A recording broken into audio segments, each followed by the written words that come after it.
হযরতে সাঈদ ইবনে মুসাইয়াব বলে আমি হাঁটতে হাঁটতে রাত্রবেলা জংলার দিকে গেলাম। জংলার মধ্যে যাইয়া আমি যখন মুরাকাবা করতে লাগলাম, চোখটা বন্ধ করতে দেরি আমি দেখলাম জংলার ভিতর থেকে আমার চোখের মধ্যে একটা নূরের তাজাল্লি লাগতাছে। ওই নূরের তাজাল্লিটা আমি আমার চোখের মধ্যে পাইয়া হাঁটতে হাঁটতে আমি তাজাল্লিটার সামনে গেলাম। আমি যাইয়া দেখলাম একটা কন্যা সন্তান মানে একটা মায়া ওই জংলার মধ্যে নামাজ আদায় করতেছে, যার নামাজের সেজদা থেকে একটা নূরের আলো ঠিক আল্লাহর আসমান পর্যন্ত দেখা যায়। আমি এটা দেইকা বড় অবাক হইয়া গেছি, এমন একটা নূরের তাজাল্লা আসমান থেকে মেয়ের মাথা বরাবর দেখা যায়। আমি দাঁড়াইলাম আর ডাক দিয়া বললাম, কে গো আপনি? বোন, আপনার পরিচয়টা আমার একবার বলেন না। মাথা উঠে আর ডাক দিয়া কয়, আল্লাহর বান্দা, আমার মা নাই, আমার আব্বা নাই, আমার পরিচয় আমি তোমার কেমনে দিব? তুমি দিয়ে আমার পরিচয় জানতে চাও? আমি একজন পরিচয়হীনা মানুষ, বলো না কেমনে পরিচয় দিব? বলে পরিচয় যেহেতু নাই তাহলে আমার সাথে চলো আমার বাড়িতে। সুন্দর চেহারা দেইখা আল্লাহর বলি হযরতে সাঈদ ইবনে মুসাইয়াব বলে ওই জংলার মাইয়াটারে আমি আমার বাড়িতে নিলাম। আমার আম্মা জান দেইখা মুখে শব্দ ব্যবহার করলেন মাশা আল্লাহ। আমি আমার মাকে বললাম, মা মাশা আল্লাহ বললেন, বুঝতে পারলাম না। মা কয়, সন্তান আমি কইছি মুরাকাবা করতে, তুই দি ডাইরেক্ট যে বউই নিয়ে আসছ ঘরে। আমি ডাক দিয়া কইলাম, মা এটা তো আপনার ছেলের বউ না, মা গো এটা একজন জঙ্গলে মুরাকাবারত মহিলা। এই মাইয়াটা মুরাকাবা করতেছিল, তার থাকার জায়গা নাই, বসার জায়গা নাই, মাও নাই, বাবাও নাই। ও মা, এই মাইয়াটারে আমি আমার ঘরে আনছি, মা গো আপনার সাথে থাকবে, আপনার চলাফেরাতে সহযোগিতা করবে। মা কই, যেহেতু তার কোনো ঐরসজাত ওয়ারিশ নাই, তুই তার বিবাহ কর, তার স্ত্রীর মর্যাদা দিয়া ঘরে রাখ। মায়ের কথা মোতাবেক স্ত্রীর মর্যাদা দিয়া ঘরে রাখছে। মা ইন্তেকাল করছে। আল্লাহর বান্দা দোয়া করে, আল্লাহ মা যেহেতু মারা গেছেন, সন্তানের স্ত্রী দেখেই মারা গেছেন, আল্লাহ তুমি তারা জান্নাত নসিব করো। সাঈদ ইবনে মুসাইয়াব কয়, একটানা 60 বছর আমার স্ত্রীর গর্ভ থেকে কোনো সন্তান হয় না, এত সুন্দর মাইয়া জংলাতে পায়া বিবাহ করলাম মার কথা মোতাবেক, কিন্তু আমার স্ত্রীর গর্ভে সন্তান হয় না। একটা সন্তানের জন্য একটা মহিলা কত কান্নাকাটি করে, একটা সন্তানের জন্য একটা পুরুষ মানুষ কত কান্নাকাটি করে, কত লাখ লাখ টাকা খরচ করে ফেলে, একটা সন্তান দুনিয়াতে পায় না। সাঈদ ইবনে মুসাইয়াব কয়, আল্লাহর কাছে কত কান্নাকাটি করলাম, আল্লাহ আমার একটা সন্তান দেয় না। সন্তান যখন দেয় না আমি আল্লাহর কাছে বারবার কান্দি। একদিন আমি তাহাজ্জুদের মুসল্লায় যখন কান্দি, আমার কানে একটা গায়েবীভাবে আওয়াজ আসছে, সাঈদ ইবনে মুসাইয়াব, ও সাঈদ ইবনে মুসাইয়াব, এভাবে যে কান্দ, আল্লাহ তোমার সন্তান দিত, একা একা কান্দিস না, একসাথে মিল্লা দোয়া কর। বলে হুজুর একসাথে দোয়া করলে দামদার এলাকায় মাঝে মাঝে বেদাত ফতুয়া দেয়, সম্মিলিত দোয়া করারে বেদাত ফতুয়া দিয়ে লাইব, দেখবেন আপনাদের এদিকে আছে কিনা আমি জানি না। আল্লাহর নবীজির প্রখ্যাত হাদিস শরীফ শোনেন। নবীজির কলিজার টুকরা সাহাবী হযরতে আনাস ইবনে মালিক রাদিয়াল্লাহু তাআলা আনহু থেকে হাদিস বর্ণিত। তিনি বলেন, আমি আমার নবীজির সাথে নবীর হুজরা মুবারক থেকে বের হইছি। আমার নবী আমারে কয়, আনাস ইবনে মালিক তাড়াতাড়ি চলো। নবীজি ডাক দিয়া কয়, আনাস আমি নবী যা দেখতেছি তুমি কি তা দেখতে পাইতেছ? আনাস ইবনে মালিক কয়, ইয়া রাসূলুল্লাহ, দেখতেছি অনেকগুলা মানুষ হাত উঠাইয়া দোয়া করতেছে। নবী কয়, আনাস আমি এটা দেখি না, আমি দেখতেছি সবগুলা মানুষের হাতের মধ্যে আল্লাহর কুদরতের নূর দেখা যায়। আনাস রাদিয়াল্লাহু তাআলা আনহু বলেন, ইয়া রাসূলুল্লাহ, আপনিও দোয়া করেন আমিও যেন সেই নূর দেখতে পাই। নবী দোয়া করছে, সাথে সাথে কবুল। আনাসকে আমি তাকে দেখলাম, তাদের প্রত্যেকের হাতে নূর দেখা যায়। আমার নবী কয়, আনাস তাড়াতাড়ি চলো। নবী কেন? বলে তাদের সাথে আমরাও দোয়াতে শরীক হই। নবীজি আপনি কি দোয়া করবেন? তারা তো তাদের চাহিদা আল্লাহর কাছে বলে। মনে রাখবারে আনাস, কেউ যদি একসাথে দোয়া করে, তার দোয়ার সাথে কেউ যদি আমিন বলে, সে যে দোয়া করে ওই দোয়াটা আমিন বলনেওয়ালা ব্যক্তির জন্য কবুল হয়ে যায়। আনাস ইবনে মালিক রাদিয়াল্লাহু তাআলা আনহু বাড়িতে আসার পর বলে, আমি খবর পাইলাম ওই ব্যক্তিরা দোয়া করছে, আল্লাহ আমাদের এলাকাতে দেন। আমার নবী যখন আমিন বলছে, আমিন বলে বাড়িতে আসার সাথে সাথে ওই নগরীতে একটানা 1 সপ্তাহ বৃষ্টি হয়েছে, বন্ধ হয় নাই। আমার মুসলমান ইমানদার,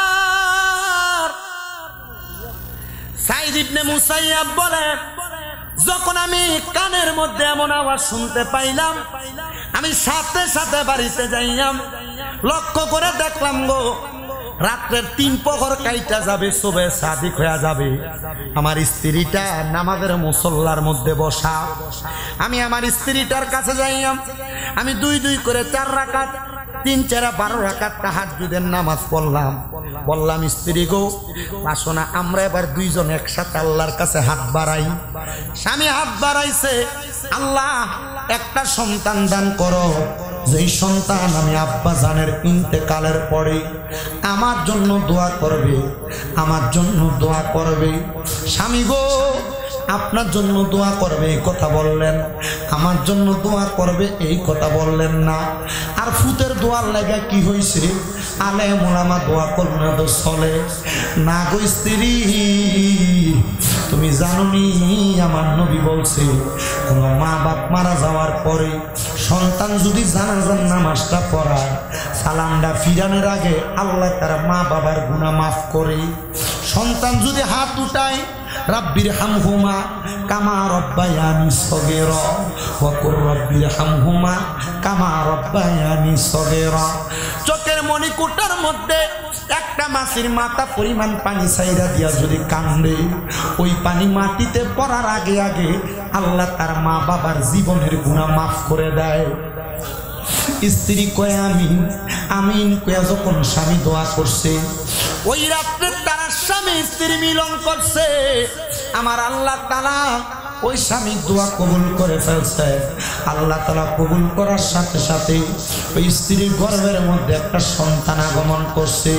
কিন্তু যখন 5 মাস বয়স সন্তান গর্ভের মধ্যে, ওই স্বামীটা নামাজের মুসল্লার মধ্যে স্ত্রীর হাতটার মধ্যে ধরে ডাক দিয়া কই স্ত্রী ও আমার স্ত্রী, আমার সন্তানটারে তুমি একটা আল্লাহওয়ালা বানাইও, ইমানওয়ালা বানাইও, আমার মায়ের আদেশ মোতাবেক বড় পীরের অনুসারী বানাইও। স্ত্রী বলে স্বামী এই কথা কেন বলেন, আপনি বাবার না দায়িত্ব আপনি না করবেন, আমার কেন বলেন? ওই স্বামী সাইদ ইবনে মুসাইয়াব বলে আমি মনে হয় আর বেশিক্ষণ বাঁচব না। মনে রাখবারে এই নিরাখাদের বাবারা মুমিন বান্দা মারা যাওয়ার আগে, বেঈমান বান্দা মারা যাওয়ার আগে 40 দিন আগে আজরাইল তার বাড়ির আশেপাশে ঘোরাফেরা করে। মুমিন বান্দা সেটা জানে, বেঈমান বান্দা জানে না। মুমিন বান্দা জানার কারণে মরণের আগে মরণের প্রস্তুতি গ্রহণ করে, বেঈমান না জানার কারণে বেঈমান বান্দা প্রস্তুতি গ্রহণ করে না। আল্লাহ আমরার ঈমানদার না বানাইয়া কবরে নিও না, বলেন ঈমানদার না বানাইয়া কবরে, বলেন ঈমানদার না বানাইয়া কবরে নিও। বাদানো সাইদ ইবনে মুসাইয়াব বিদায় হয়ে গেছে, উনার জানাজা শেষ, কাফন শেষ, দাফন শেষ। তার জানাজা দিয়া সবাই যখন চলে আসছে, সাইদ ইবনে মুসাইয়াবের স্ত্রী বলে আমি আমার সন্তানটারে মানুষ করতে কষ্ট হইতেছিল, আমার সন্তান এলাকার বাজে বাজে ছেলেদের সাথে নেশার সাথে জড়িত হয়ে গেছে। হায়রে এই নেশা এমন একটা বদ খাসিয়ত জিনিস, এই নেশার কারণে বহু পরিবার নষ্ট হয়, এই নেশার কারণে বহু সংসার নষ্ট হয়, এই নেশার কারণে বহু এলাকার মধ্যে ঝামেলা তৈরি হয়। আমি বলবো বাবা যারা নেশা করেন একটু সাবধান হবেন। আল্লাহর নবী কয় 3 ব্যক্তির 3 সময় ঈমান থাকে না। নবী গো কোন 3 ব্যক্তির কোন সময় ঈমান থাকে না? কয় যারা নেশা করে রে, নেশা করার পর থেকে নেশার ঘোর কাটার পরে কালেমা পড়া পর্যন্ত তার ঈমান থাকে না। যারা চুরি করে, চুরি করার পর থেকে কালেমা পড়ার আগ পর্যন্ত ওই চোরের ঈমান থাকে না। যারা জিনা ব্যভিচার করে, পরকিয়া করে, ওই ব্যক্তি ব্যক্তিদের ঈমান থাকে না যতক্ষণ না পরকিয়া করার পরে সে ব্যক্তি কালেমা না পড়ে। এই জন্য নেশা করতে সাবধান, চুরি করতে সাবধান, পরকিয়া এবং অবৈধ মহিলাদের সাথে সম্পর্ক করতে সাবধান। এটার কারণে আপনার ঈমান থাকবে না।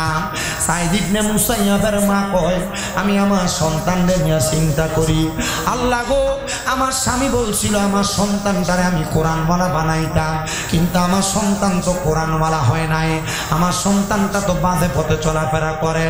আল্লাহ কেমনে বানাইতাম? নেশা করতে করতে আমার ঘরের মাল সামানগুলা বিক্রি করে ফেলে। দেখবেন আমি জানি না নীলাখাতে আছে কিনা, এই নেশা করতে জ্বালায়, বাবা করতে জ্বালায়, গাঞ্জা করতে জ্বালায়, এলাকার ভিতরে কল দিও থাকে না, কুইল্লা নিয়ে চুরি করে, মোটরটিও নিয়ে চুরি করে। কথা কোন ঠিক কিনা? কলিনি কেন চুরি করে? এটা কনে দিই মোটামুটি একটু গরম লাগতেছে, ঠিক লাগতেছে, ঠিক না? মসজিদের দানের বাক্স চুরি করে নেশা করতি। এবারে কই যা কি তো যাস না বেটা? না ভালো মানুষ, আমি কি করছি না আমরা তো আরেকটা একটা জিকির করছে বইয়া বইয়া। তুমি সামনে বইবা বেটা, একটু জিকির করে আমরা আসতে দিয়ে বইও সামনে। ভালো মানুষ, আল্লাহ কবুল করো, আমিন কর। নেশা করে এই স্বভাব আসেনি। কোন ব্যক্তির কয় সময় ঈমান থাকে না? 3 ব্যক্তির 3 সময়। নেশাখোর নেশা করলে তার ঈমান, চোর চুরি করলে ঈমান। কোন জাতের চোর? ওজনে কম দেয়, এটা একটা চোর। মা বাপ মরে যাওয়ার পরে ভাই বাতিটা জমি দখল করে খায়, এটা আরেকটা চোর। মানুষের ক্ষেতের গালা কাছাইতে কাছাইতে একটা লাইনের 1 বিঘা বানায়, এটা আরেক চোর। মানুষের মিশা কথা কয়ে ব্যবসা করিয়া অল্প টিয়ারটা বেশি দামে ব্যবসা, এটা আরেক চোর। কথা কয় না তো? এই রমজান মাস আইতেছে, রমজান মাসে দেখবেন বুট, ডাল, চিনি, তেল, খেজুর গুদামজাত করব, বাজারে মালের সংকট দেখাইব, দেখাইয়া বেশি দামে বেচবো, এটা আরেক চোর। কথা দি কর নাম না, মানে কি চিন্তা করে হুজুর আসলে দেখি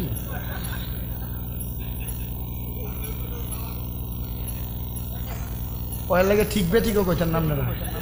হ্যাঁ, মোল্লার উপর দিয়া যা যাইব তুফান, মোল্লার উপর দিয়া, নিজের উপর দিয়া যাওয়ানোর দরকার নেই বেটা। বিচার দিয়া দেবো বেটা, কোরআন গাজির কাছে। আল্লাহ কবুল করো, আমিন কর। চুরি করা কবুল করতো, চুরি করা সারা যেন কবুল করে, জোরে কোন আমিন। বাগানো আবার ওই ছেলেটা ফুতে বাপে নিয়ত করছে কি ফুলারে কি বানাইবো, গাউসে ফাঁকের অনুসারী বানাইবো বেটা। কিন্তু এই ফুল হয়েছে কি নেশাখোর। এ মা বিচার দে, মনে মনে চিন্তা করে আল্লাহ কি ফুট জন্ম দিলাম। অনেক সময় মা বাপ বালা, কিন্তু এই ফুতরা সঙ্গ তো সঙ্গ নষ্ট করে ফেলছে। এলাকার বহুত ছাত্রা ফলাই লগে চললে অঙ্গ নষ্ট করছে। দেখবেন আপনারা তারা এখানে বসছেন, আমি বহুত সিগারেট করার শিখেছি। তুই সিগারেট খানা কার কাছে শিখছ? আরে কইস না, এক বন্ধু এক সময় কইছিল কি হয়েছে তুই খাস না, একটা টানাই দিয়ে দে। কি হইবে একবার খাইলে? একবার খানা একবার কি হইবে কইয়া দিছে তারা নামাই। কথা কয় না কা? কারণ তার কাছে যখন মাথাটা গরম হয়ে থাকে, ফেমিকের লগে ঝগড়াটা হয়, তখন সিগারেটটা টান্না দিলে তার ভালো লাগে না। কথা কয় না কা? মা বাপের লোকে ভাই ঝগড়াটা হইলে তখন আর সিগারেটটা না টান দিলে ভালো লাগে না তার। এ দিল তো তারা খাইয়া। কথা কন না কি লেগা? আপনি জিগে দেখেন যারা সিগারেট খায়, এরা এমন কয়েকজন বন্ধু বান্ধবের ভাল্লাই ফেরে সিগারেট খানা শিখছে।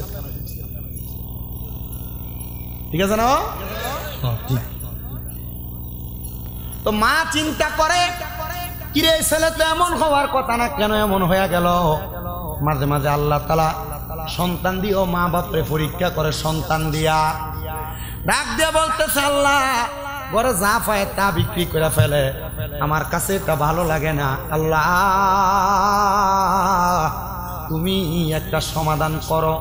তো ঘরের সব মাল সামান বিক্রি করার পরে মা জননী কয় আমার ঘরের ভিতরে শুধু একটা সম্পদ আমার কাছে আছে, এটা হলো আমার সন্তানের আব্বা জান আমার বিবাহ করে যখন আনছে আমার একটা নামাজের মুসল্লা উপহার দিছিল হাদিয়া। আমার বিয়ার দেন মোহর হিসেবে একটা নামাজের মুসল্লা দিছে, আর একটা কোরআন শরীফ দিছে, আর একটা তসবিহ দিছে।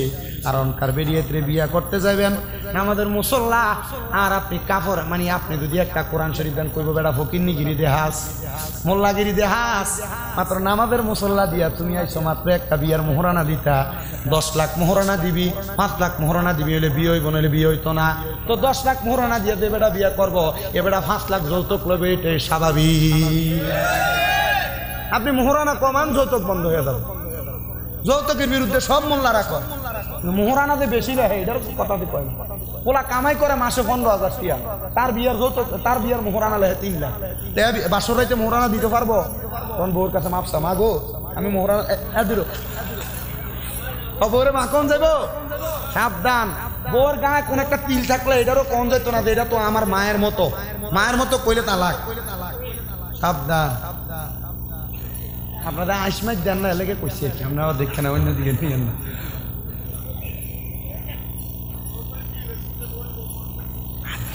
দূর বেটা ফেস ভাঙবো না বেটা আমার যখন গুণা না আমি তো ফেস একটা ভিতরে রাখছি আমি কইছি দেখছিনি আমার কাছে ভাল লাগতেছে ওয়াজ করতে কি আপনাকে কইলে আমি যাবো গা ভাই কি গো আমি কালকেও করছি 2টা মাফি আজকে একটা মাফি আমার আগামীকালকেও 2টা মাফি আমি রোজার আগে ওই আজকে ফোন দিয়া ওই 8 রোজার দাওয়াত দিচ্ছে টাঙ্গাইলে আহমেদাবাদ দরবার ওইটার পাশে মানে মোটামুটি রানিং মাহফিল চলবে ঈদের পরেও মাহফিল শুধু আমরা দোয়া করবেন আপনারা দোয়ায় আমি ছোট মানুষের আমার 6টা মাদ্রাসা 6টা কয়টা মাদ্রাসা বহুত বক্তারা টেহা কামাই না আমি মনে করি যে আমার টিয়া কামে লাগে ওরা এই যে আমার এই পর্দার এখানে মনে দুরুইলের একটা পোলা দিচ্ছে আমার মাদ্রাসায় পরে আমার মাদ্রাসায় তুমি এখান থেকে ওই শাহবাজপুর সরাইল থেকে ওই নরসিংদী বেলাবু থেকে আমার মাদ্রাসা তুমি পোলা পাইন কুমিল্লা চকবাজার নূরপুর সমনিতে তাফসীরুল কোরআন মাদ্রাসা আমি আমার পোলা পান্ডে কইছি আমার পোলা আজ তো আসরের পরে মাদ্রাসায় যখন গেছি আমি যাই দিই আমার ছোট ছোট বাচ্চাগুলা কান্দে আপনি আমার মাদ্রাসায় আসরের পরে গেলে আপনার মাদ্রাসার ছাত্রর ব্যাপারে মাথার একবারে মানে চেঞ্জ পাল্টে যাবে কি মাদ্রাসার ছাত্ররা এমন নবাক হয়ে যাবেন আমার মাদ্রাসা পোলা ছোট বাচ্চা দেখবেন চোর পানি ফালে আসরের পরে কান্দে খতমে খাসে গান করে কান্দে আমার পোলা পান তাহাজ্জুদ নামাজ পড়ে কান্দে আমি আমার পোলা পান্ডে এই জিনিসগুলো শিখিয়ে দিই যদিতে আলেম নাও হইতে পারে যেন আমল আখলাক আর ইমানের আকিদার ভিতর থেকে যেন নাশ করতে পারে বহুত ফোলা পাই 9 মাদ্রাসা 10 মাদ্রাসা ফলা না আমার মাদ্রাসা গেলে ঠিক যায় আমি আমার মতো করে রাখার চেষ্টা দোয়া করবেন না আপনারা আমার ফোলা পানি আমার লাগে দোয়া করেন যেন আমার জীবনে বড় স্বপ্ন একটা এমন মাদ্রাসা করিয়ামু যেটা মনে করেন যে বড় থাকবো মহিলা শাখা থাকবো আলাদা পুরুষের থাকবো আলাদা বড় বড় ওলামায়ে কেরাম বের হবে আমার মাদ্রাসা দোয়া করবেন ইনশাআল্লাহ আর দাওয়াত রইল কুমিল্লা কখনো গেলে কুমিল্লা চকবাজার নূরপুর আমার মাদ্রাসা দিতে আসবে তো যেই কথা বলতেছিলাম আপনাদেরকে মা জননী ডাক ও না এটা না দো ও মোহরানা কমানেরটা ঠিক না মোহরানাও কমাইবেন পোলা কামাই করে মাসে 15,000 কামাইয়ের ভিতরে পোলার মোহরানা দেয় 3 লাখ তো পোলা দিব কই থেকে এমন ভাবে মোহরানা দিবেন পোলার 1 বছরের কামাই পোলার বউয়ের মোহরানা হবে তাহলে পোলা এটা বোগাইয়া বউরে বাসন রাইতে দিতে পারবো মোহরানার হক যদি কোনো বেড়া না দিয়া থাকেন আপনি এটার জন্য কবরে গেলে আটকে যাবেন মোহরানার হক যদি কেউ না দিয়া থাকেন এটার জন্য আটকে যাবেন বলে হুজুর কেমনে দিতাম এই যুগে তো টাকা পয়সা ভালোই ছিল এখন কেমনে দিতাম আরে আব্বা মনে রাখবা বিবাহের রাতে তোমার বউ তোমার সময় দিছে ঠিক আছে পরে দিয়েন কিন্তু বেড়া এমন ভাবে একটা ফোন দিয়ে আসছে আমার কাছে এখন নাই যেদিন আমার কাছে ওই দিন আমি তোমার শুয়ে দেখাম তখন বেডি নিজে কয় ঠিক আছে মাফ করে দিছি এটা মাপ না এটা বাটপারি হিসাব এ বাটপারি হিসাব চলবে না বউয়ের কাছে সময় নিবা মোহরানার হক মহিলা প্রাপ্য এটা বউরে দেওয়া লাগবো তুমি এখন না পারো 6 মাস পরে দিবা বউয়ের কাছে ওয়াদা ভাঙ্গে নিবা এটা যদি না করো বিবাহ হালাল হবে না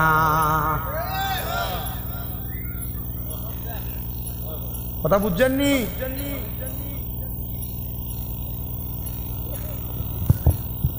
ভুল না কেউ যদি না করে থাকেন না মোহরানার হক আদায় করে থাকেন সন্তানদেরকে নিজের জমি জমা ভাগ করে দেওয়ার আগে নিজের সম্পদের একটা অংশ বউরে দেন বলে এটা তোমার মোহরানা এবার বউ যদি মন সামনে দিয়ে দিব বউ যদি কয় ঠিক আছে আমার লাগবে না এটা তুমি রেখে দাও আমি তোমার সংসার করি আমি এটা দিয়ে কি করবো তাহলে এটা আপনি পাইয়ে গেছেন অনলাইনে এসে না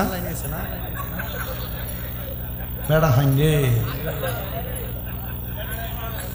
হ্যাঁ বিলাতি বেড়া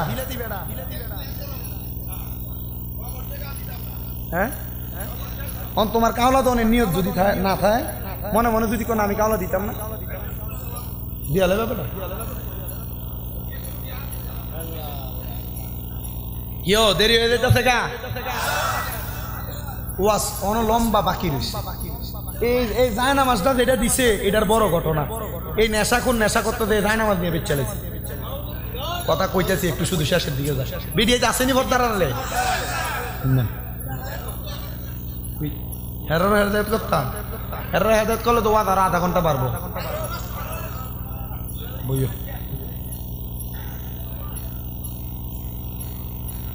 তো ডাক দিয়ে বলতেছেন আমার ছেলে আমার ঘরের সব বিক্রি করছে শেষ মাস আমার স্বামীর একটা সম্পদ ছিল নামাজের মুসল্লা আমার ছেলে নামাজের মুসল্লাটা নিয়া সুন্দর করে নিয়ে গেছে আমি জোহরের নামাজের আগে যাইয়া ঘরে প্রবেশ করতেছি প্রবেশ করে নামাজ পড়বার লাগে মুসল্লাটা নিমু যায় দেখি আমার নামাজের মুসল্লাটা নাই এই ছেলে নামাজের মুসল্লা নিয়া ওই এলাকার বড় আলেম যিনি দামেস্কের বড় মসজিদের মধ্যে ইমামতি করতেন আপনি বসেন এখানে হুজুর এখানে গিয়ে বসবে এটা বসবো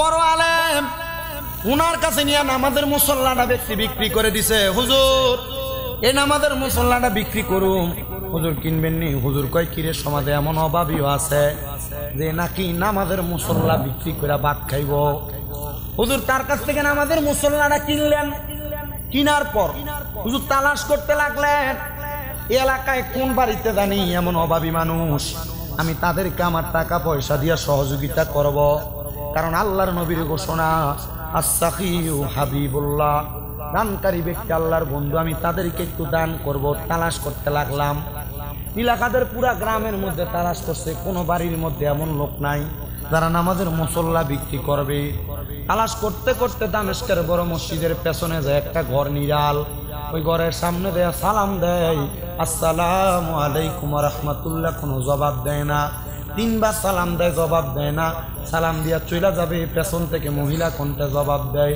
ওয়া আলাইকুমুস সালাম ওয়া রাহমাতুল্লাহি ওয়া বারাকাতুহু আল্লাহর বান্দা ডাক দিয়া কয় ও জগতের মানুষ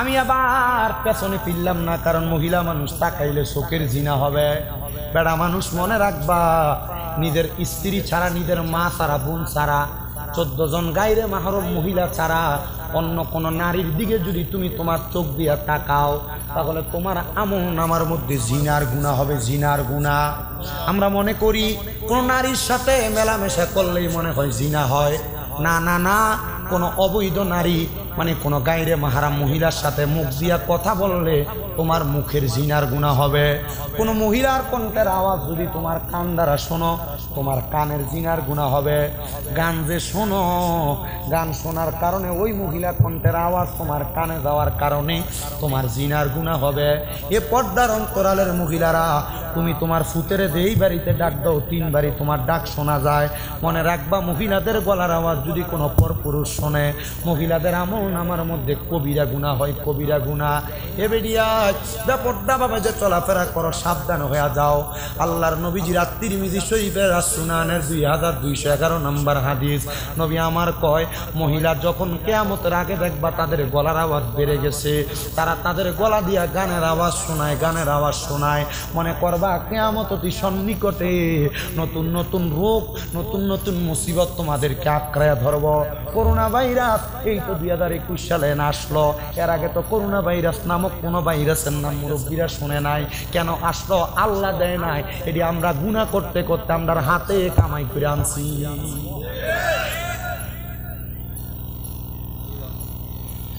শুধু এগুলা না আরো 14টা কারণ আছে এর মধ্যে একটা কারণ হলো সমাজে মানুষ নিকৃষ্ট ব্যক্তিদেরকে নেতা বানাইবো নেতা দেখবেন সুদখোরের দইরা নিয়ে মসজিদের সভাপতি বানাইবো সুদখোর গোসখোরে দইরা নিয়ে মসজিদের সেক্রেটারি বানাইবো দেখবেন সুদখোর গোসখোর হারাম করে এলাকার সর্দারার মাতাব্বর বানাইবো আল্লাহর নবী তো এটা কিয়ামতের আলামত যখন দেখবা এমন অবস্থা নিকৃষ্ট লোক সমাজ পরিচালনা করে মনে করবা কিয়ামত অতি কাছে এটার কারণে সমাজ ধ্বংস হয়ে যাবে নবী আমার শুধু এই কথা বলেন নাই, শেষের দিকে নবী কয় 9 নাম্বার, নবী কয় কিয়ামতের আগে এমন অবস্থা হইব মানুষ একজনের অনিষ্টতা থেকে বাঁচার জন্য তার ডরে সালাম দিব। দেখবেন সামনে দিয়ে সালাম দেয়, সালাম দিয়ে পেছনে আবার পরে কয় গোলামের উপর খোদার গজব করুক, কাজ জ্বালায় মানুষ বাঁচে না।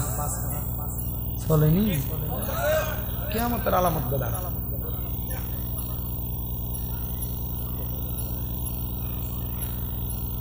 আপনারা কি জাতের ওয়াজ শোনেন আমি বুঝি না, তবে এই জাতের ওয়াজ হইনেন যদি ভালো লাগে আর কি। তবে এই ওয়াজটা এশারের পরের ওয়াজ, এখন রাতের যে 12:30 বাজে এই সময়ের ওয়াজ না। ভাল লাগলে আমি করবো। 1.5 ঘন্টা হয়ে গেছে কাদা আব্বা, আমি 1 ঘন্টা 20 মিনিট ওয়াজ করি।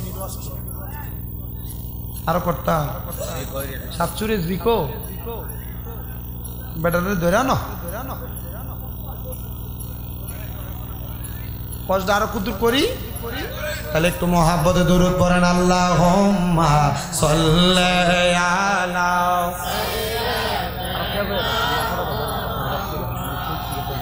আল্লাহুম্মা সাল্লি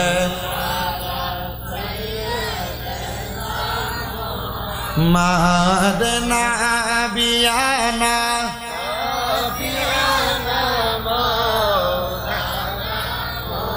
ওরে আসা যাওয়া কি যন্ত্রণা, আসা যাওয়া কি যন্ত্রণা, জানলে রে পরাণ গাজী আর আসতাম না, আগে জানলে রে দয়াল আর আসতাম না।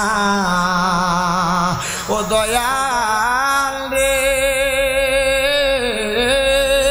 ওই পারেতে প্রেমের বাজার পার হইয়া যায় সব দোকানদার, আমি দয়াল হইতে পারলাম না।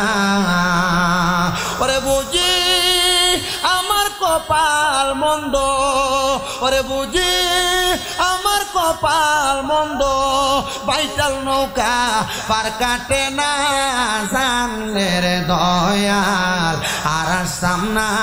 মুর্শিদের বাড়ি আসা যাওয়া কি যন্ত্রণা, আসা যাওয়া কি যন্ত্রণা, জানলে রে দয়াল আর আসতাম না।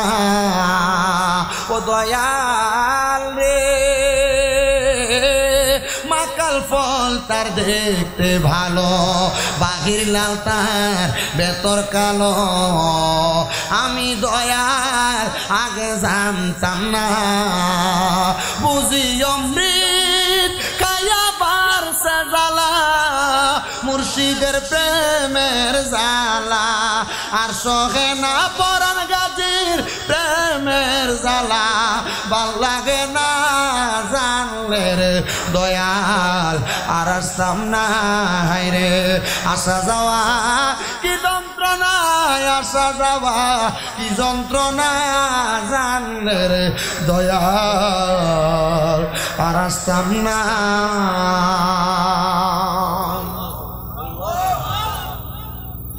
এ মুসলমান সব ঘরে তালাশ করে এক ঘরের সামনে গেছে, বেডির পিছনের দিকে ফিরে তাকায় না। আল্লাহ নবী কয় মা তাকাইলে আমার জিনার গুনাহ হইবে, এই জন্য তাকাই না। ডাক দিয়া কয় মা এটা কি ওই ব্যক্তির ঘর যেই ব্যক্তির ঘর থেকে একটা জানাজার নামাজ বিক্রি করা হয়েছে, যায় নামাজের মুসল্লা? মহিলা কই হুজুর একটা ফুট জন্ম দিছি, এই ফুটটার লইয়া মুসিবতে আছি। ডাক দিয়া কয় মা কি মুসিবত? কয় হুজুর ঘরের সব বেচা অবশিষ্ট আমার স্বামীর শেষ সম্বল নামাজের মুসল্লাটা বেচা দিছে। মা গো মা নামাজের মুসল্লা বেচা তো বালা কথা, ও মা আপনি কি অভাবী? বলে হুজুর আমি অভাবের কথা চিন্তা করি না, আমি খানার কথা চিন্তা করি না। মা স্বামী যে নাই ফুটে দে কামাই করে না, নেশা করে, ঘরের সব নিয়ে বেছে, আপনি খান কি? মহিলা কই হুজুর আমি কোনো খাবারের কথা চিন্তা করি না, আমি সারা বছর রোজা রাখি, আমি সাউমে দাউদি পালন করি। বলে হুজুর সাউমে দাউদি আবার কোনটা? দাউদ নবী একটা না রোজা রাখছে আল্লাহর পক্ষ থেকে। দাউদ নবীর শরীর যখন একবার চিকন হয়ে দুর্বল হয়ে গেছে, আল্লাহ কই নবী দাউদ গো গো একটানা রোজা রাখেন না, আপনার শরীরের অবস্থা তো কেমন নাজেহাল দেখা যায়। দাউদ নবী কয় আল্লাহ আমি রোজা রাখা আমার শরীরটারে আপনার প্রেমে বিসর্জন করতে চাই। আল্লাহ কয় বন্ধু দাউদ একদিন খাইয়েন একদিন রোজা রাখেন, তাহলে শরীরও ঠিক থাকবো, আমি আল্লাহর ইবাদতও ঠিক থাকবো। দাউদ নবী কয় ঠিক আছে, এটার নাম সাওমে দাউদি, একদিন রোজা রাখে আর একদিন রাখে না। তবে সাবধান উম্মতে মুহাম্মদী, রমজান মাস ছাড়া অন্য 11 মাস সাওমে দাউদি রাখতে পারবে, রমজান মাসে টানা রোজা রাখতে হবে। কারণ রমজান মাসে যারা টানা রোজা রাখে 30টা রোজা না ভাঙে, সেইভাবে তারা বিপরে ইফতার করে এবং মানুষকে সাহারি করায় নিজে করে, আল্লাহর নবী কয় জাহান্নামের আগুন তাদেরকে ধরতে পারে না। মহিলা ডাক দিয়া কই হুজুর সাওমে দাউদি পালন করি। ও মা একদিন পর একদিন যে ইফতার করেন সাহারি করেন খানা ফান কই? মহিলা কই হুজুর খানার দরকার লাগলে 2 রাকাত নামাজ পড়ি, যে নামাজের নাম সলাতুল হাজতের নামাজ। সুবহানাল্লাহ কয় না? যে নামাজের নাম সলাতুল কোন বেড়া চিন্তা করতেছে হুজুর ফজর জোহর আসর মাগরিব এশা, এর আগে কইলেন একটা তাহাজ্জুদ, কোন হাজতের নামাজ এটি ফানকো। ফজরের পর একটা পরে এটার নামে এশা, সূর্য ওঠার পর থেকে আগ পর্যন্ত একটা পরে দোহার কাস্তের নামাজ, মাগরিব পরে একটা পরে আওয়াবি মারহাবা কয় না। 100 রাকাত একটা নামাজ পড়ে সলাতুল ফায়েজ, যে একটা নামাজ আছে হয় দিনে একবার, নয় সপ্তাহে একবার, নয় মাসে একবার, নয় বছরে একবার, নয় জীবনে একবার, সলাতুল তাসবিহ, সলাতুল ইস্তিসকা, কতলা নামাজ পড়েননি? নামই তো শুনছি এমন কতলা নামাজ আছে বেটা। আল্লাহ নবীতে 50 ওয়াক্ত নামাজ আনছিল, নামাজ দি কই বেটা? 5 ওয়াক্ত বললে যে 50 ওয়াক্ত সওয়াব পাইবা, কিন্তু 50 ওয়াক্ত তো এদিক তো নাম দিয়ে আছে, কো ফাইলা না? এমন টোহায়া দেখো আরো বহুত পাইবা। আমি কিন্তু ডাইনে বামে যাইতেছি, আমার ওয়াজের ধারাবাহিকতায়, ঘটনার ধারাবাহিকতায় যেখানে যে কথা আসতেছে সেই কথা ভাঙ্গা ভাঙ্গা বলতেছে, অসুবিধা হইতেছে না? মহিলা কয় হুজুর বড় যন্ত্রণা, সলাতুল ইস্তিসকার নামাজ পড়ি, হাজতের নামাজ পড়ি, হুজুর ডাইন দিকে সালামটা ফিরাইয়া বাম দিকে ফিরাইয়া দেখি খানা হাজির হইয়া গেছে। কই টাকা খানা আইছে এটা তো বলতে পারি না। হুজুর আমার স্বামী মরার পর থেকে এই ইবাদতটা ধরছি, খানার কথা চিন্তা করা লাগছে না, টেনশন করা লাগছে না। আমার স্বামীরে হারাইছি কথা সত্য, আমার আল্লাহ গায়েবী ভাবে আমার স্বামীর দায়িত্বটা কেমনে জানি পালন করে দিতেছে। হায় রে একটি বাসায় 2টি পাখি, কত যে আনন্দে থাকি গো।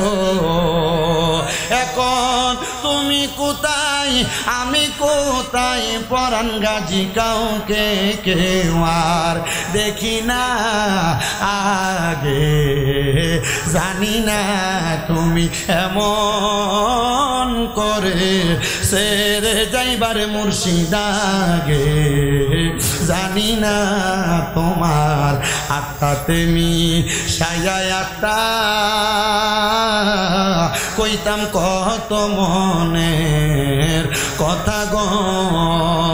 এখন কার কাছে কই মনের কথা, কেউ নাই আমার আপনা দয়াল, কার কাছে কই মনের কথা, কেউ নাই আমার আপনা আগে, জানি না তুমি এমন করে সেরে যাইবার পরাণ গাজী সায়াগে, জানি না।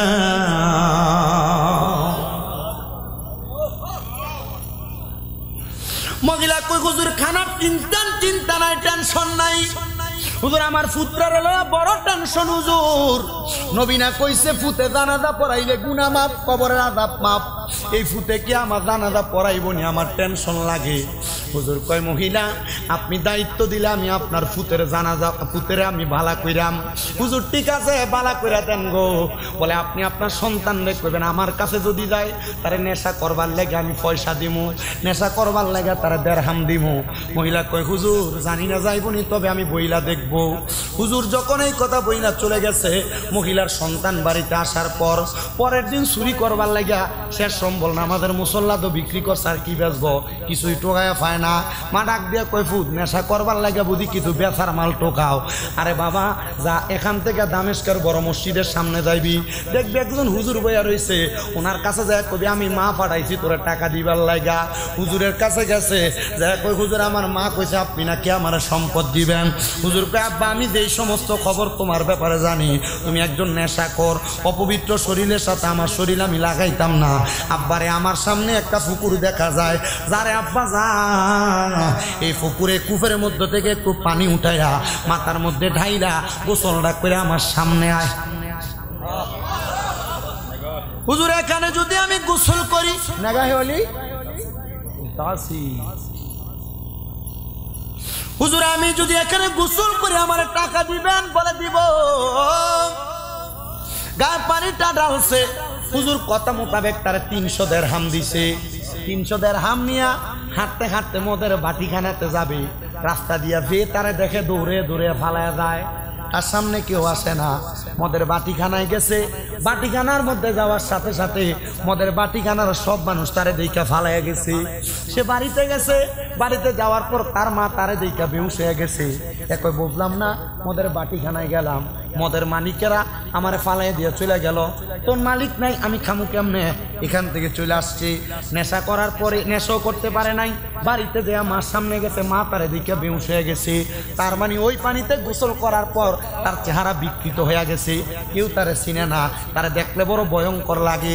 হুজুরের কাছে যায় কই হুজুর আপনার কাছ থেকে টাকা নিয়ে আমাদের বাটিখানায় গেছি, এরা আমারে দেখা ফলায়, রাস্তায় মানুষ আমারে দেখলে আমারে দেখা ফলায়। হুজুর বাড়িতে গেছি, মাও আমারে দেখে আমারে চিনে না, হুজুর আমার মা আমারে দেখে বেহুশ হয়ে গেছে, হুজুর যাওয়ার জায়গা নাই, আপনার কাছে আমার জায়গা কইরা দেন।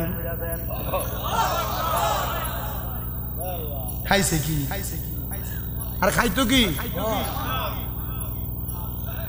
ওনার কারোর কাছে? হুজুর আপনার কাছে একটু জায়গা দেন। হুজুর কয় আব্বা আল্লাহর ওলি যারা এরা অপবিত্র, তারা অপছন্দ। আবার তুমি নেশা করছো, আব্বা অপবিত্র হওয়া যাবে না, বাবা পবিত্র হও। হুজুর আমি না গোসল করে গেলাম, পবিত্র করছো, আব্বা ওয়াদা করো আর কোনোদিন নামাজ ছাড়তাম না, আর কোনোদিন মিশা কইতাম না, আর কোনোদিন অপকর্ম বাজে কাজে লিপ্ত হইতাম না। কথাগুলা কইয়া সুন্দর করে বসছে। হুজুর কি করতাম, আমার তো কোনো কাম নাই হুজুর, আপনার এখানে কোনো কাম যেহেতু নাই, আব্বা আসো কোরআনটা শিখাই। 1 বছরে কোরআনে হাফেজ বানিয়ে দিচ্ছে। কয় বছর? বাকি 6 মাসে ইলমে তাসাউফের জ্ঞান তাদের সিনাই দিয়ে দিচ্ছে। বাকি 6 মাসে তার সিনার ভিতরে ফিকের এলেম দিয়ে দিচ্ছে, মানে মুফতি বানিয়ে দিচ্ছে। এখনকার যুগ আর আগের যুগ কি এক নাকি? না না, এখনকার সিলেবাস অনুযায়ী পড়া, আর আগে কিতাবের ফার্স্ট টু লাস্ট যত শেষ হওয়ার আগ পর্যন্ত পড়া শেষ হয়েছে। এজন্য আমাদের ওস্তাদরা আমরা মাঝে মাঝেই মাদ্রাসার ক্লাসে কয় যে তোমাদের ভিতরে এলেম নাই। আমি তো হুজুর আসলে তো এলেম নাই, কারণ হুজুর আপনারা আমরা সিলেবাসের খণ্ড বিশেষ যা আছে সিলেবাসে আছে তা পড়াইতেছে, কিন্তু আপনারা যখন পড়ছেন তখন কি আপনারা সিলেবাস সরাইতো? ও বেটা সিলেবাসই তো আসলো না, বেটা সিলেবাস কি করে ফার্স্ট টু দত্ত একবার আউয়াল টু আকার শেষ করে দিতে। হুজুর আমরা যখন সিলেবাস সরান যা পড়াইছেন যেটি পড়ছি না এটি তো আর আমরা জানি না, ওইটি হুজুরা কইয়া দেয় নিজ দায়িত্ব করে নিজ দায়িত্ব পরে কোন সময় বেটা সেপ্টেম্বর থেকে মাহফিল শুরু, রোজার আগ পর্যন্ত মাহফিল, 1 মাস মাহফিল করলে ওয়াজ শেষ হয়ে যাবে, আর ওয়াজ নাই ভিতরে। এই 2 বছরের মাথায় সব শিখিয়ে দিছে, 1 বছর তাকে সাধনার কাজে লাগাইছে। এবার হুজুরের কাছে খবর আসছে, যারে এ হুজুর তার মা ইন্তেকাল করছে, তার জানাজার নামাজটা পড়াইয়া দাও। ছেলে ডাক দিয়ে কই হুজুর আমি নেশা করছি, কিন্তু আমার মায়ের বড় শখ ছিল, আমার মায়ের আমি জানাজা পড়াবো। হুজুর আমি জানাজা পড়াইতে পারি নাই, হুজুর আমি কি যাব জানাজা পড়াইতে? হুজুর ডাক দেয়া কয় বাবা জানাজা পড়াইতে যাইবা যাও, তবে যাওয়ার আগে এই পানিটা দিয়া, যেই পানিতে তুমি প্রথমে আইসা গোসল করছিলা, এই পানিটা দিয়া আরেকবার গোসল করো। গোসলটা যখন করছে চেহারা আগের মতো সুন্দর হয়ে গেছে। ওই ছেলে মায়ের লাশটার সামনে নিয়ে জানাজাটা পড়াইছে। জানাজাটা পড়ায়া ওই ছেলে যখন হুজুরের কাছে চলে আসছে, হুজুর 3 বছর টানা মায়ের মুখ দেখি নাই, মা আমারে দেখলেই বেহুশ হইয়া যাইতো। ও হুজুর, মাটারে যে আমি জানাজা পড়ে দাফন করে আসলাম, আমার মাটাকে কবরে, আমার মায়ের স্বপ্ন ছিল আমি জানাজা পড়াইলে আল্লাহ আমার মারে মাফ করে দিব। হুজুর, মা কবরে কেমন আছে আমি জানি না, হুজুর আমার মা কেমন আছে আমার জানতে বড় ইচ্ছা হয়। আমি জানি না এই নীলাখাদের 92তম হযরতে পরাণ গাজী শাহ রহমাতুল্লাহ আলাইহির উরুস মোবারকে কোন সন্তান জানি তাদের মারে মাটি দিয়ে আজকের মাহফিলে বসা আশেক বলে, ওরে মা তুমি কেমন আছো, মা তুমি কেমন আছো, অন্ধকার কবরে তোমার জন্য কান্দে অন্তর, দু চোখের পানি ঝরে।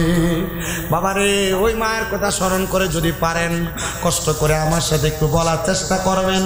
আমি আপনাদেরকে আর কষ্ট দিতেছি না। ওই সন্তান শুধু বারবার কাঁদতেছে, মার কথা চিন্তা করে কান্দে।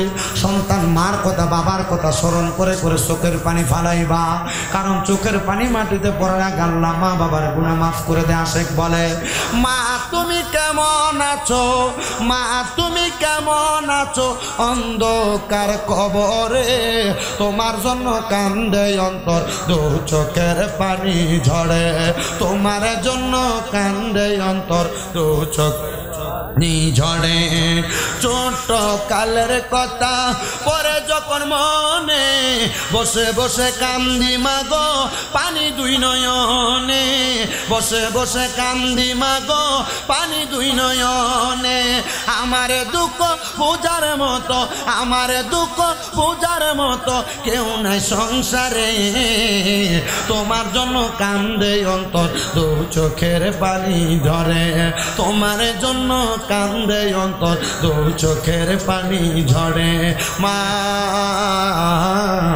মা গো মা। ওই ছেলে ডাক দিয়া কই, হুজুর আমার মা কবরে কেমন আছে আমি জানি না, আমার মন ডাকছে আমার মার অবস্থা জানতে।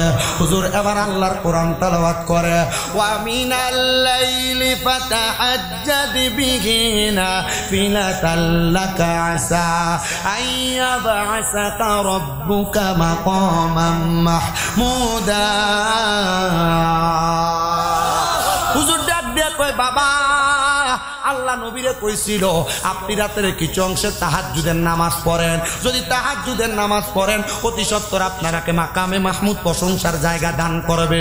যখন এই আয়াত নাযিল হইছে আমার নবী আল্লাহর কাছে কাঁদছে, আল্লাহ আমার উম্মত আমি নবী দুনিয়াতে না থাকলে তাহাজ্জুদ করব, আমার উম্মতের আপনি কি দিবেন? আল্লাহ কই, বন্ধু নবী আপনার উম্মত তাহাজ্জুদ কইরা যা চাইব তা দিব। কামাই নাই, রুজি নাই, বরকত নাই, রোগ বালা মুসিবত ছাড়ে না, বিদেশ যাওয়ার চেষ্টা করো, পারো না, তাহাজ্জুদের নামাজ পড়ো, আল্লাহ তাআলা তোমারে বরকত দান করব। হুজুর ডাক দিয়া কয়, এ ছেলে তোমার মা যেহেতু কবরে, তোমার বাবা যেহেতু কবরে, তুমি তোমার মা বাবার কবরের অবস্থা জানতে তাহাজ্জুদ নামাজ পড়ো। ছেলেটা তাহাজ্জুদের নামাজ পড়া আল্লাহ তাআলার কাছে কান্দে কান্দে আর কান্দে, একটানা 7 দিন কাঁদছে। 7 দিনের দিন ওই ছেলেটা কাঁদতে কাঁদতে হুজুরের কাছে এসে ডাক দিয়ে কই, হুজুর আমার মা বাপ তো কবরে বড় ভালো আছে। বলে কেমন আছে, কি দেখছো? বলে হুজুর তাহাজ্জুদ করে যখন কান্দি আমি দেখছি আমার মা জননী আমার আব্বাজান একটা সুন্দর বাগানের মধ্যে ঘুরতেছে, তাদের ডাইনে 70, বামে 70, সামনে 70, পেছনে 70 জন জান্নাতের হুর গিলমান তাদের সামনে পেছনে ঘুরতেছে। আমি জিগাইলাম, ও মা ও আব্বাজান আপনাদের সামনে পেছনে ডাইনে বামে কেন জান্নাতের হুর গিলমান? বলে তোমার মতো একজন সন্তান মাত্র 3 বছরে নেশা ছাইরা খারাপ পথ ছাইরা দিয়া আল্লাহ তাআলার হেদায়েতের পথে আসছে, আমার আল্লাহ তাআলা একটা নেক সন্তানের বরকতে তার মা বাপকে মাফ করে দেয়। আমরারে ও আব্বা তুই সন্তানের দোয়ার বরকতে আল্লাহ তাআলা আমরারে মাফ করে দিছে। ও আমার ভাই, ও নীলাখাদের হযরতে পরাণ গাজী শাহ রহমাতুল্লাহ আলাইহির মাজারের উরুস মোবারকের মাহফিলের বাবারা চিন্তা করে দেখো, একটা সন্তানের নেক দোয়ার কারণে আল্লাহ তাআলা তার মা বাপরে মাফ করে দিছে। আমি জানি না তোমরা কে জানি তোমাদের মারে হারাই আজকের মাহফিলে বসছো। তোমার মা তোমারে বড় কষ্ট করে মানুষের মতো মানুষ করছে, তোমার আব্বা জান তোমারে বড় কষ্ট করে মানুষের মতো মানুষ করছে। এখানে হয়তো অনেক সন্তান আছে যারা তাদের মা বাপরে বাদ দেয় না। বউ কথায় বলছে তোমরা 2-3 ভাই তুমি কি লাগে একা একা ভাত খাওয়াও, তোমার 2-3 ভাই কি খাওয়াইতে পারে না। এই কথা শুই না তুমি মা বাপরে দুধা কইরা দিছ। মা বাপ সকালে এক ঘরে খায়, দুপুরে এক ঘরে, রাত্রে এক ঘরে খায়, এক সপ্তাহে এই ঘরে আরেক সপ্তাহে ঘরে ভাগ করে মা বাপ ভাত খায়। পুত্রে এমনি যদি মা বাপ ভাত খায়, মা বাপের রুহু তো অনেক কিছু খাইতে মন চায়, কিন্তু এভাবে আলাদা আলাদা খাওয়ার কারণে তোমার কাছে মা বাপ কোনো কিছু চাইয়া খাইতে পারে না। আরে মনে রাখবা, বৃদ্ধ হইয়া গেলে জিহ্বার স্বাদ নষ্ট হইয়া যায়। এরা অনেক কিছু খাইতে মন চায় কিন্তু সন্তানকে ডরে বলে না। এটা কিয়ামতের আলামত। নবীজি বলতেছে কিয়ামতের আগে দুনিয়ার জমিনে এমন অবস্থা হবে, মা বাপ সন্তানকে ডরায়া কথা কইব, মা বাপ সন্তানের সামনে উঁচা গলায় কথা কইতো না, সন্তানরে ভয় পাইবে। এটা কিয়ামতের আলামত। সন্তান ভাই ঝগড়া করে মা বাপরে আলাদা করে দিছ, যাও তোমার পাও আমার সামনে দাও, আমি আমার জিহ্বা দিয়া পরিষ্কার করে দিব তোমার পাওটা। শুধু ওয়াদা করবা এখান থেকে বাড়িতে যাইয়া মা বাপরে দুধা করে দিয়া থাকলে, দমক দিয়া থাকলে, বাড়িতে যাইয়া মা বাবার পাউডি ধরে ধরে মাপ চাইবা। আর কইবা ও মা ও আব্বা, আল্লাহর রাস্তায় আপনার কাছে মাপ চাই, আমার মাফ করে দেন। যতক্ষণ পর্যন্ত মা বাপ মাপ না করছে ততক্ষণ পর্যন্ত মা বাবার পাও চাইর না। বলে হুজুর মাপ চামু দূরের কথা, 2 ঈদের সময় তো আমি আমার মা বাবার পায়ে ধরে সালামি করি না। আরে সালাম না, মাঝে মাঝে সুযোগ পাইলে আম্মা আব্বার পায়ের মধ্যে চুমা দিবা। আমার সম্মান, আমার যোগ্যতা নাই এই মাহফিলে প্রধান বক্তা হওয়ার। যখন মাদ্রাসায় পড়ি, ক্লাস 6-7-এ পড়ি, ওয়াজ মাহফিলে শুনছি মা বাবার পায়ের কাছে ছোট হইলে আল্লাহ জগৎ বিখ্যাত বানায়া দেয়, জগতের কাছে বড় বানায়া দেয়। আমি আমার মা বাপরে ঘুমন্ত অবস্থায় দেয়া চুমা দিছি। চুমা দেওয়ার পর থেকে আল্লাহ তাআলা তো সম্মান দিছে, মর্যাদা দিছে, যা পাওয়ার আমি যোগ্য না। আমি বলবো আব্বা আপনি চুমা দিবেন কিনা জানি না, তবে আম্মা আব্বার কদমে চুমা দিলে আল্লাহর জান্নাতের চৌকাঠে চুমা দেওয়ার সওয়াব পাবেন। এ সন্তান আজকের মাহফিল কবুল হবে কি হবে না এটার গ্যারান্টি আমি দিতে পারবো না, তবে একটা গ্যারান্টি আমি আপনাদেরকে দিতে পারবো।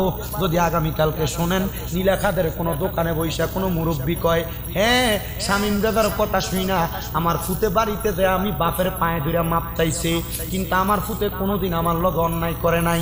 যাদের আব্বা আম্মা বাচ্চা রয়েছে আজকে ওয়াদা করে দাও এখান থেকে বাড়ির যে আব্বা আম্মার পাউডির ধরে মাপ চাইবা। বলে হুজুর আমি তো কোনো অন্যায় করছি না, আমিও কি মাপ চাইতাম।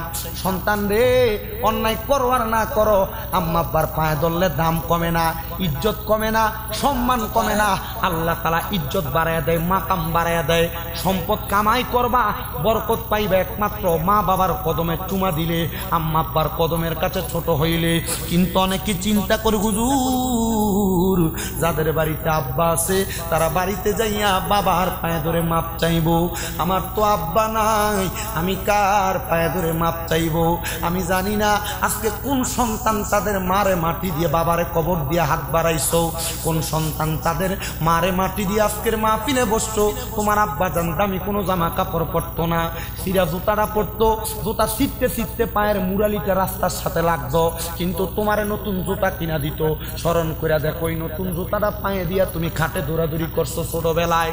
তোমার আম্মা জান দামি কোনো কাপড় পরে নাই, কাপড় রাস্তা ছিঁড়া ছিল, তোমার জন্য দামি কাপড় কিনা পরে নাই, তোমার নতুন জামা কাপড় কিনা দিছে। ও সন্তান, তোমার স্কুল মাদ্রাসায় যাইতে 10-20 টাকা দিয়া দিছে। তোমার মার কাপড় রাস্তা চিরা ছিল, এখন তোমার কাছে টাকার অভাব নাই, মা বাপের বড় অভাব। ওই তোমার কাছে টাকা আছে, আব্বারে তো 500 টাকা দিয়ে কিনে একটা লুঙ্গি পরাইতে পারো না, মারে তো একটা কাপড় পরাইতে পারো না, পরাইবা কেমনে? মা বাপ অন্ধকার কবরে। বুঝ লাগে সই কষ্টের কথা। তোমার মা ঘরের মধ্যে পান্তা ভাত গুলা সকালবেলা খাইতো না, রাইখা দিত। আমার ফুতে যদি দুপুরবেলা আসে রোদের মধ্য দিয়ে আসতে, আমার ফুতে পানি ভাত খাইলে তার কলিজা ঠান্ডা হইব। তোমার ঘরে কত মেহমান এখন খানা খায়, কই মা বাপরে তো একটু খাওয়াইতে পারো না, খাওয়াইবা কেমনে? মা বাপ কবরে। আল্লাহ যাদের মা বাবা কবরে, তাদের আম্মা আব্বার কবর জান্নাতের বাগান বানায়ও। সন্তান চিন্তা করে দেখো, তোমার মা বাপ যদি থাকতো, যদি মাসে 2000 টাকা মা বাবার খানা খরচের পেছনে লাগতো, তাহলে তো তুমি বছরে 24,000 টাকা খরচ করা লাগতো। আম্মা আব্বা যদি বাইচা থাকতো, আম্মা আব্বার যদি মাসে 1000 টাকার ফল কিনা খাওয়াইতা, 12 মাসে তো 12,000 টাকার ফল কিনা খাওয়ানো লাগতো। তোমার মা বাপ ফলও চায় না, কবরে চলে গেছে, খানাও চায় না, কবরে চলে গেছে, কিন্তু তোমারে লাখ লাখ টাকার বাড়ি দিয়া গেছে, খেতে দিয়া জায়গা দিয়া গেছে। এই ক্ষেতের মধ্যে এই জায়গা যদি তুমি ভাড়া থাকতা, মাসে যদি 5,000 টাকা ভাড়া দিতা, তাহলে 12 মাসে 60,000 টাকা ভাড়া দেওয়া লাগতো। আব্বারে হযরতে কোরআন গাজী শাহ রহমতুল্লাহ আলাইহির মাজার শরীফ এমনি পড়ে আছে, কাজ বাকি আছে।